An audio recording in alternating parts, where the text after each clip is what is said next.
Hey guys, KIKAN here again with another unboxing. Before we get to the unboxing of the Google Pixel 4 XL, I actually do have a little bit of a rant. So if you want to skip ahead, I'll put a timestamp in the description below.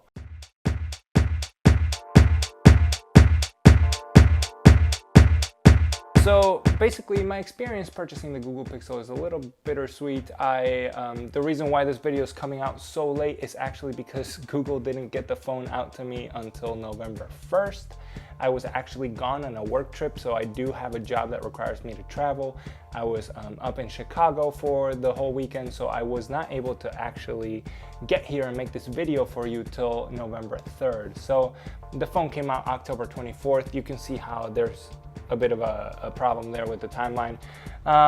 Now, I will admit I did order the Oso orange color, which of course is a limited edition. Here's my problem with Google though.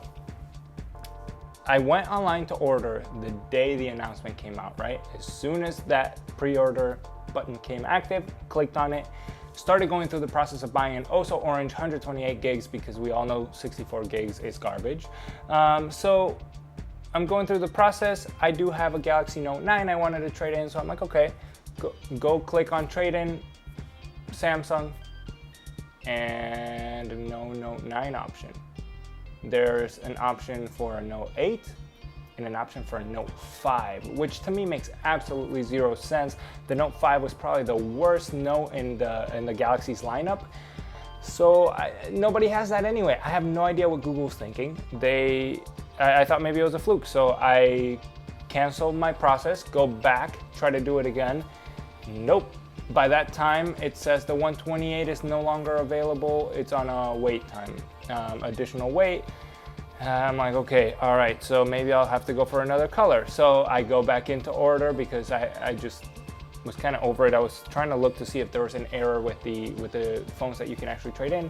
Go back, Oso orange is suddenly back, 128 gigs. It doesn't tell me I have a wait list. I'm like, okay, cool. I order it. I just flat out order it. Don't worry about the trade-in. I'll probably just sell my phone later. All right, I get confirmation.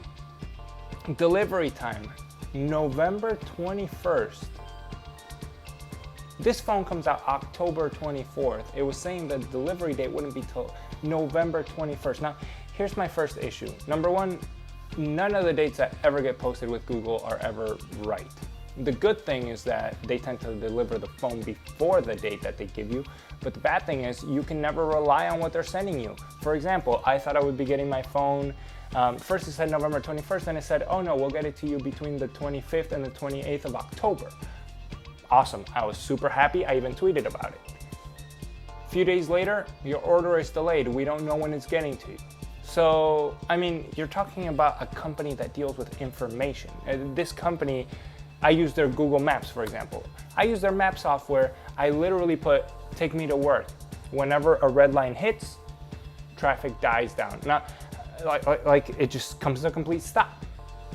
And that is so accurate in terms of, I mean, you have so much information and you can be so accurate about people's traffic times to go to work, to come home, to go anywhere. You have such good information that you can literally have an estimate as to when people are going to get places or what to expect, and it's always accurate. So to me, just the ordering experience and knowing that it's Google just kind of bothers me a little bit, because I think that they could do a much better job with it so that I don't have to feel like it's kind of like, well, I just don't know when it's going to come. It's just going to be here when it gets here, period.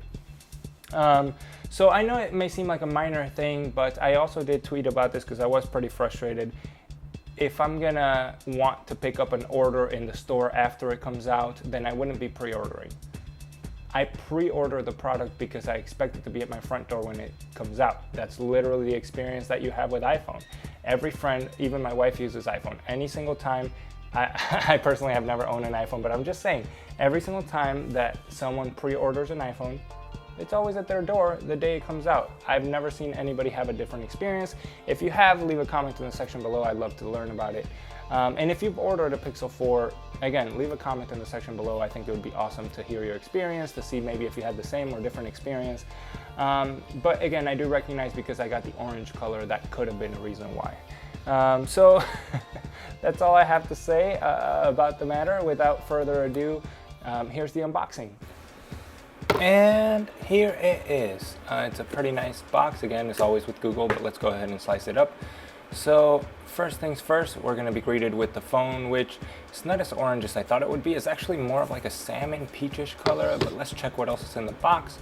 So we got some instruction manuals per usual. All we need is the SIM extractor tool. The rest is all garbage. We do get a USB to USB-C, so both USB-C type cable ends for charging, and a power brick, and also a little dongle to USB-A to USB-C to transfer. What we don't get is a headphone jack. So here is the headphones from Google. I did purchase these. These actually got here before my phone did. Let's go ahead and open it up and see what's inside. So just taking this plastic off here. It is some pretty nice packaging as well, pretty similar to the phone, and you just slide it right off. And initially you're greeted with the headphones and just some instructions on how to use the loops on it. Overall, they seem really lightweight. They're actually super light, but here are the headphones. It is a USB-C adapter, and you do get some clicky controls there. As far as the phone, again, a little bit shocked at this color, but I really actually like it more than if it were just orange.